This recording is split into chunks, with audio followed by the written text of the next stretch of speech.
Well, welcome, ladies. Shayna, Hey. and Susie, and you know what? I got a very special guest today. I see that. Keren Taylor-Hughes.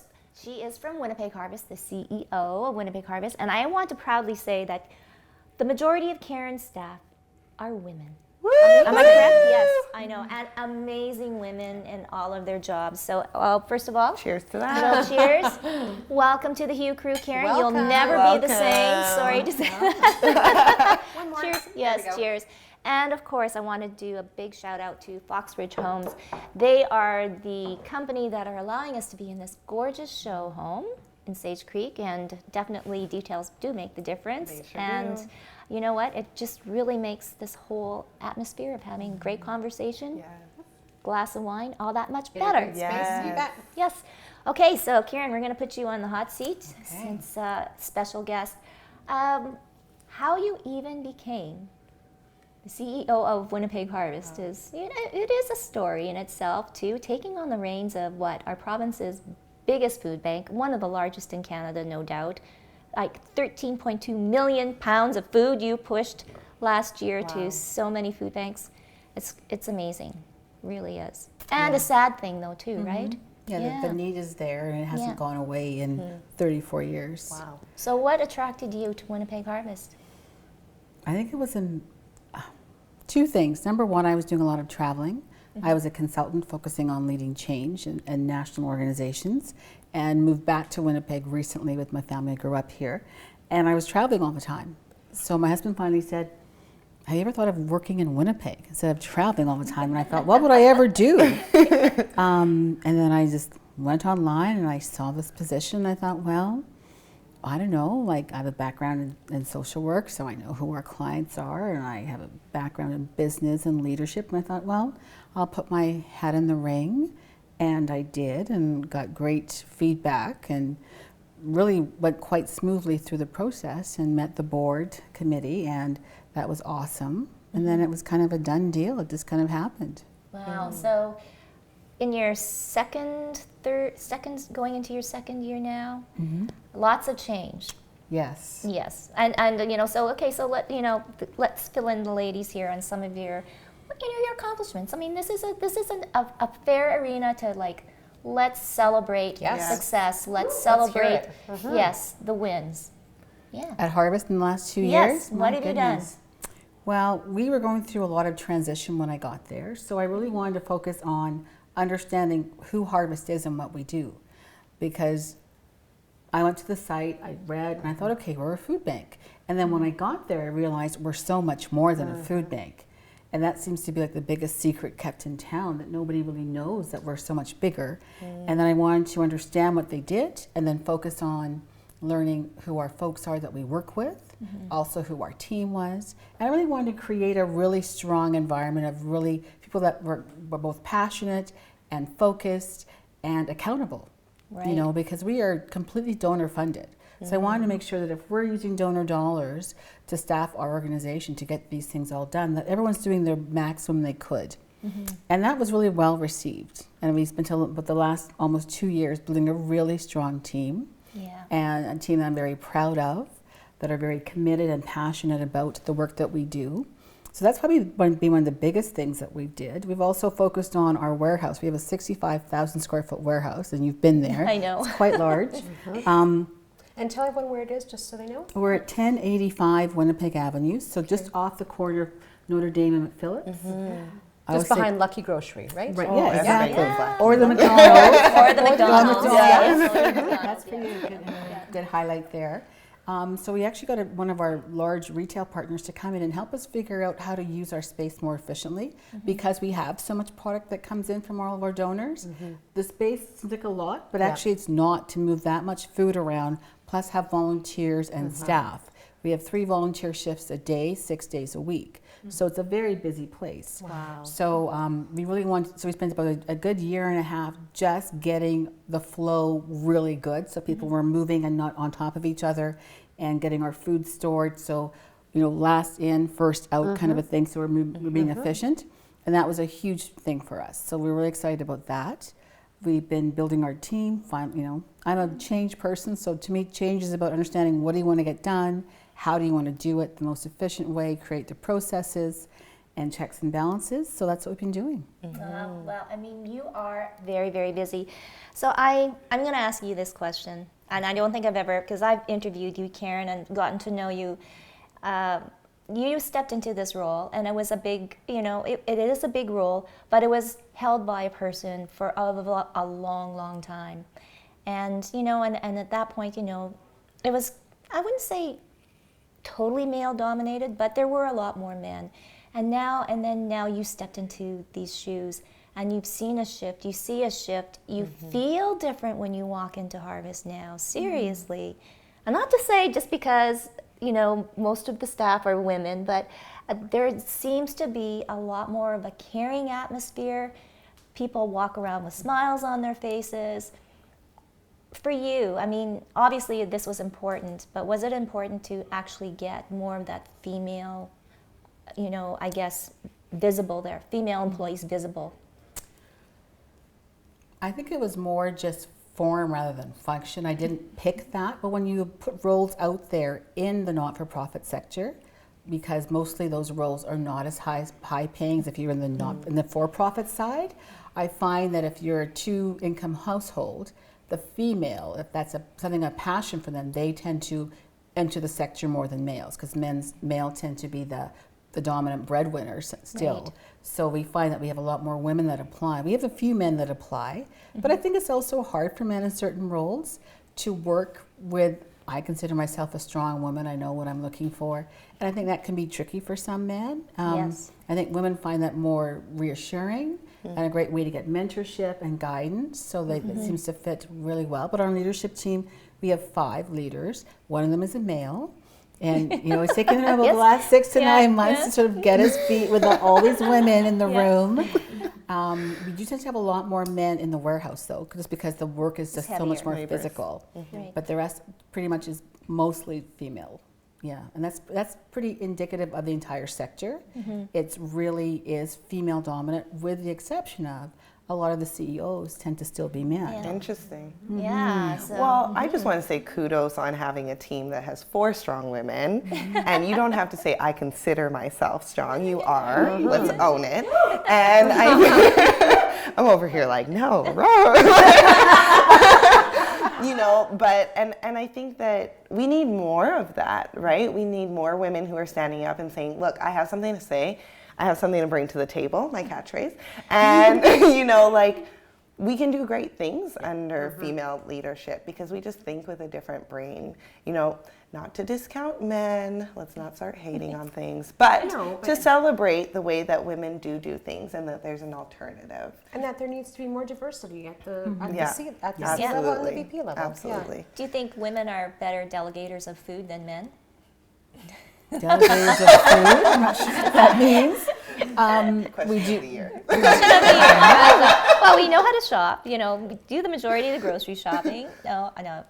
Just sort of like when we're talking about, the whole male dominance kind of thing, because your business is food. Yes, that's our big business. Yeah. And so I don't know if women are better delegators. We tend to have a lot more of them in our particular organization across the country. There are not that many large food banks run by women. Winnipeg Harvest was founded by a woman. I know, Lee I Newton. know. Yes, Yes. it's awesome. Yeah, no, she was a wonderful person. And if we even look in our own backyard, we still have the highest rate of children that are living below the poverty line, and meaning that they're not getting the nutrition. So there's one program I want to talk about too, this great breakfast to go.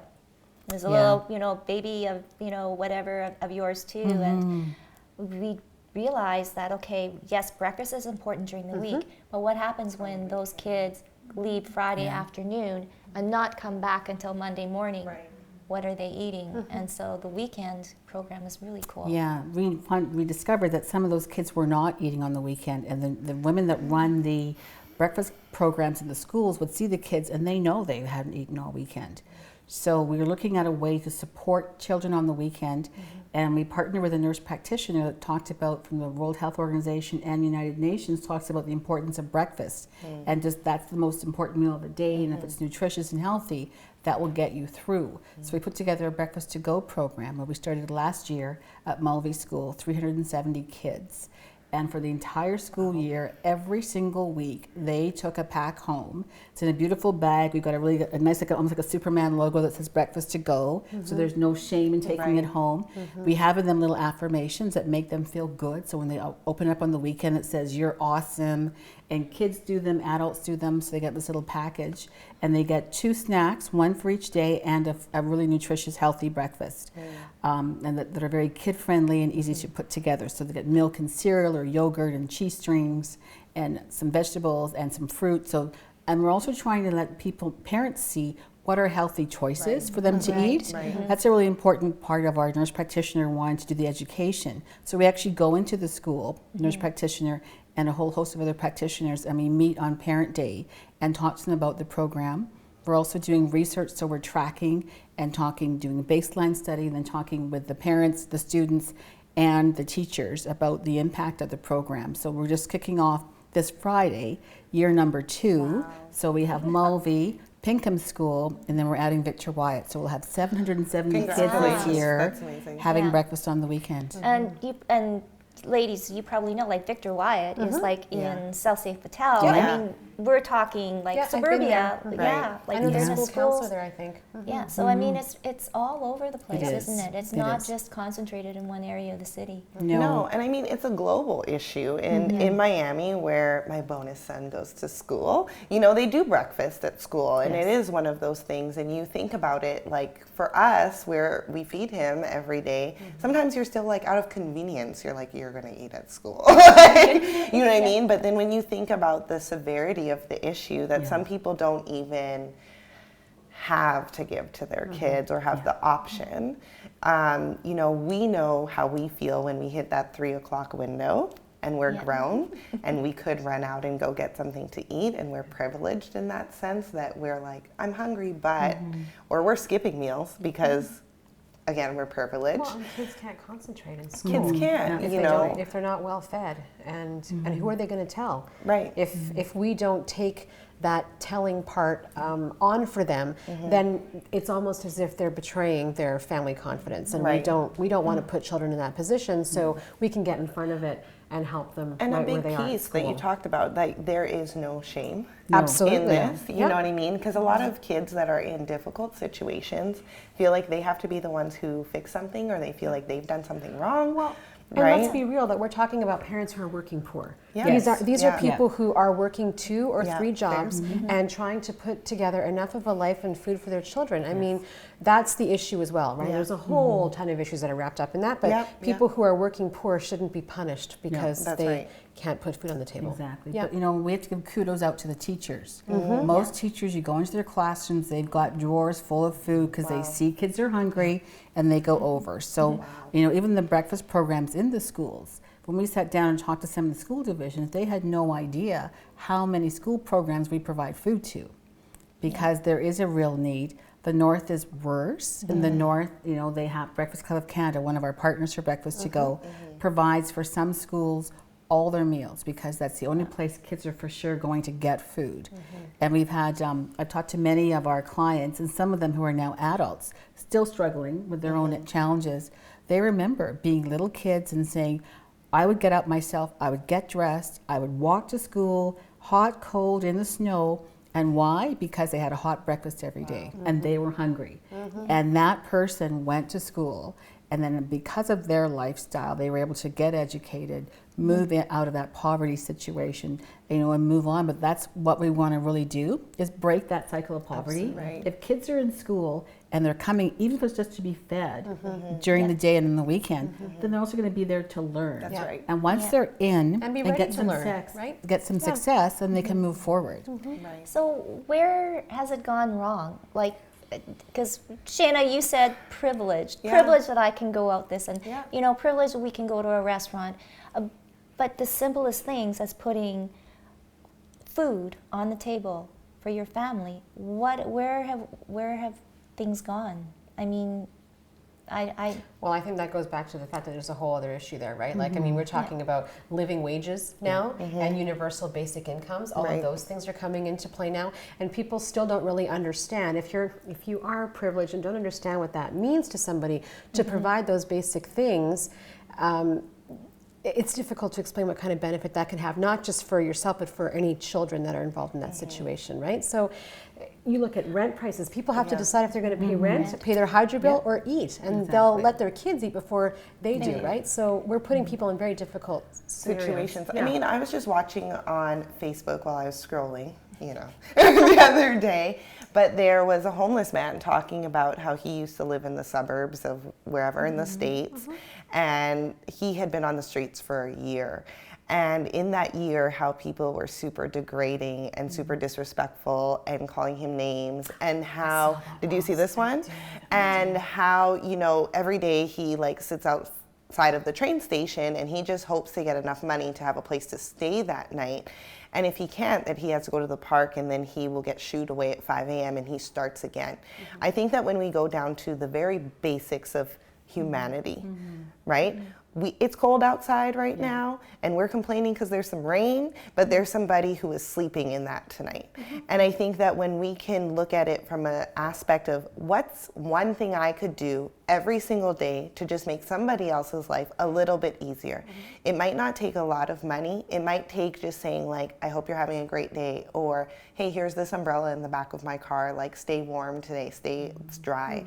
It's so small, and I think that can we fix mass issues in a day? No. Can we fix them as one organization? No. But can you make a dent every single day that you wake up and say, what can I as an individual do to just better somebody's life today? Maybe don't be an ass to them. Well, and maybe the thing about, so he talked about living in the suburbs, right? And the thing that I think a lot of people are in their privilege bubble with is that they don't understand that they are probably 1 or 2 paychecks away from that, from being exactly in that situation. Valid. Or one incident of a mental illness issue, whether it's them or a spouse, to be living in that same situation. Then you add children to that, you have no choice in the matter. That's right. And we're looking at painful realities for a lot of people, right? So I read that, and it was, of course, heartbreaking to me.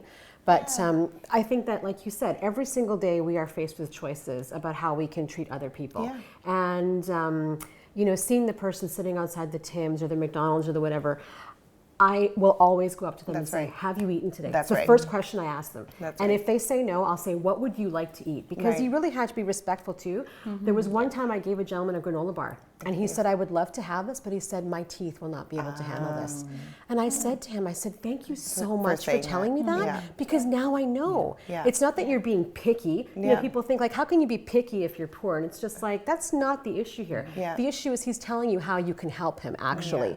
So now I think about those things, and that's why I ask, what would you like today? It's not on me to, decide what you would like or need. You can tell me, and I can help provide that in some way. There's a lot of judgment sometimes, right? We see people, we see kids, we see I saw a kid sitting outside a gas station looking super ratty one day, and I'm like, where are your parents? What is happening? And we also do live in a day and time where you have to be careful and mindful who you approach and when you approach them and how you approach them. But I think, again, if we could just step outside that bubble and say, if it were me, if I was stripped of all the things that are good in my life right now, would I just want somebody to show some grace? Yep, absolutely. Would I, you know what I mean? Well, that's what they do at Harvest. And I just really wanted to talk to Keren too, is that the whole, I guess, not the climate, well, it is the climate, but the people that come to a food bank now has changed dramatically since, 10, 15 years ago, and with, immigrants coming in, and there's so many different factors now. And you touched on it too, your social status, mental illness and mental wellness too. I mean, that's all coming into issue. Yeah, we do see a lot of newcomer families that are quite large, 7 to 12 children, which is something new for us.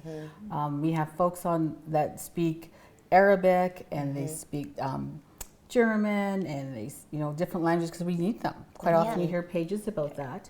But I think you're right, and I always talk about the fact that people can be 2 or 3 paychecks away from having to use a food bank. And people, when they hear that, they're really shocked, or the interest rates rise. Or who's going to be able to afford it? Not available to you anymore. All of those factors make a huge difference in people. But what I'm proud about Harvest is not just us at 1085 Winnipeg Avenue. We have over 400 food banks across the province. And all those folks that run them pretty much are all volunteers. And they're all different. They're like community run. So you can go into one where people are making soup, and you come in and you get a bowl of soup and a dinner, and then you get your hamper to go home. Your kids get some toys to play with. We've got ones where ladies actually mend people's clothing for them and collect food and clothing and distribute them besides just the food. So there's a lot of folks, and in our food bank network, we have over 4,000 volunteers across the province that are warm and welcoming to all the folks that come in, because they recognize there should be no shame. There should be no need to have to go to a food bank, but we do need one. And when you go, you should not be ashamed to want to feed your children. And I've been in our food bank. We have a food bank in our building, and I've seen our food bank volunteers. Most of them are our clients that have decided to volunteer, and we have this sign that talks about, we're not here to judge, we're just here to serve. And when they go and they hand this family who's in dire needs of food, they are smiling, and they are happy to receive fresh produce and things to feed their family, because they didn't have anything. And it's the work that we do is so impactful every single day. There's never, what did I do today? Did I help someone? It's just amazing, and the ripple effect goes out and out into the community all over. So it's a great place to work. It must be so different for you now, right? Yes, it's very different every day. Audience question. That might be of interest to others. How do folks get involved with Winnipeg Harvest? Well, we have a website where you can go on to, it's www.winnipegharvest.org. And if you go onto our website, there's a place to volunteer. And you can either call or send an email, and we have a great volunteer crew, and they will hook you up to come in. And they do, if you want to be a long-term volunteer, you do an orientation. So we learn what your skill sets are, because if you're a doctor, do we want you actually sorting potatoes? Maybe not. Maybe you can help us some other ways. Or if you have a skilled, if you're someone like Natalie and you're a guru at social media and she wants to volunteer, we'll have her come down and help us do something fun. And so I do.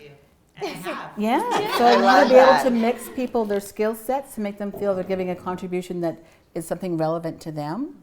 So there's lots of ways to volunteer, both in our building and in the community. But also we have thousands of folks that do food drives in their organizations at work. And we have another way to also do that. We're hitting our really busy season between Thanksgiving and Christmas. And we have about probably 400 food drives that go on in businesses all across the city. And we'll never have enough food to manage everything we need. So I encourage you, that's another great way. If you go there, you can find, how do I do a food drive? We have a whole little kit for you. And you just tell all your coworkers, okay, this week we're doing this. Here's bring your tins for the bin. And we're gonna fill this up and bring it in. And that's an amazing and easy way to help. There's so many ways to help. And Keren, even kids can help with that, right? Absolutely. Because my kids have done it for their birthday parties. Yes. Where instead of presents, we've collected for Winnipeg Harvest. And then you have a special program for them called Special Kids, I think. Kids Who Care. Kids Who Care, which I love. And it's a really great way to get them involved in their community and to understand that helping is just, and being a part of your community is just the way that your family wants to do things. I think it's great. Well, last week we had that big movement right on Friday. All the kids went down to the left. Including my grade 5 granddaughter was there.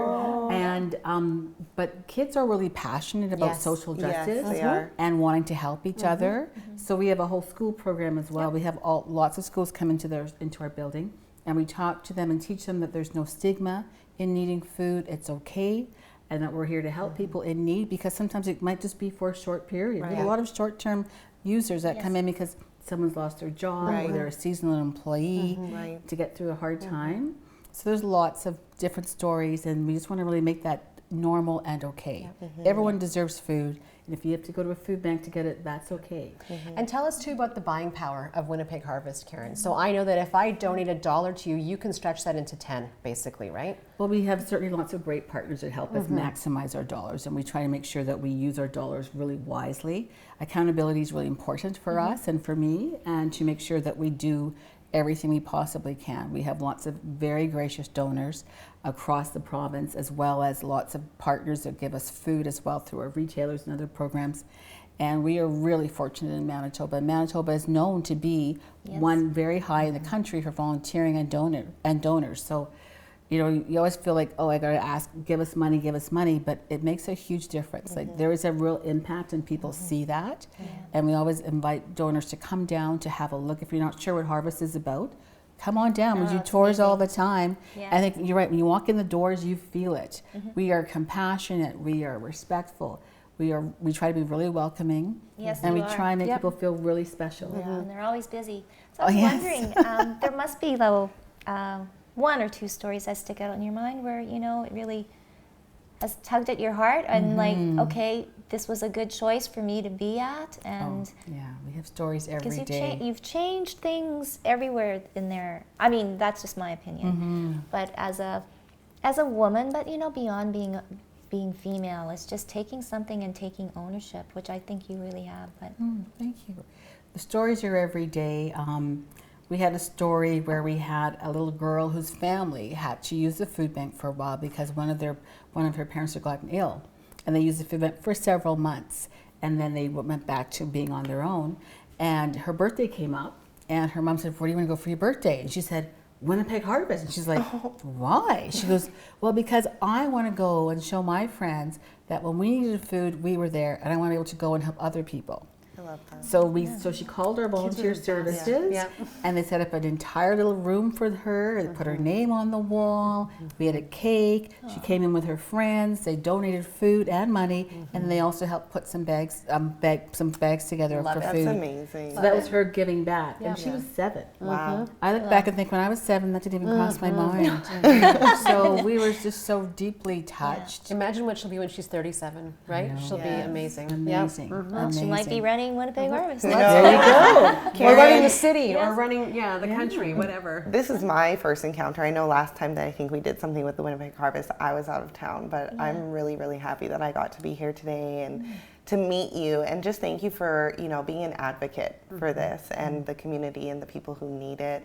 I'm speaking for the Hue Crew right now, and we are super, super happy to be able to share this platform and the message today with you. And she's coming back because she loves books, and she started a book club. I know this. She talked to me about this at Harvest. Okay. I mean, but yeah, so what are you reading now? We just finished one book, which was Dare to Lead. And Yes, I'm reading it right now. Renee So excited. Brown's everywhere. So we did that. So I'm a really big, strong fan of leadership, and I think there's ways to teach people leadership. We try and role model and be supportive and mentor, but I think there's also a way we can learn as a group. So my 2 different leader groups, managers and directors, had 2 different books, and we've been going through them and learning from each other. And we've just finished off those books, and we're just getting ready to start our new ones for the year. So we're really excited. Wow. So what do you recommend? Oh, I'm a big leader. There are some good things for organizations, like Good to Great, Built to Last, are always by Jim Collins, are great books to understand what makes an organization successful and how do you keep it going. Oh, goodness. Sorry, mine was 50 Shades of Grey. I'm just kidding. I That's have my not read leadership. that. Oh, you haven't read I that? have Okay, I not. have all 3 books. Okay, all right. I feel like we could talk forever on this. This is definitely a subject that doesn't go away. No. But all we can do is keep making, strides towards it. Strides, and, yes. All right, absolutely. making Cheers a little to dent that. day to day. Cheers. Thanks so much, Karen. Thank you. Thank for you. being here. And Awesome, again, thank once you. again, thank you to Foxbridge Homes for this beautiful show home. Cheers.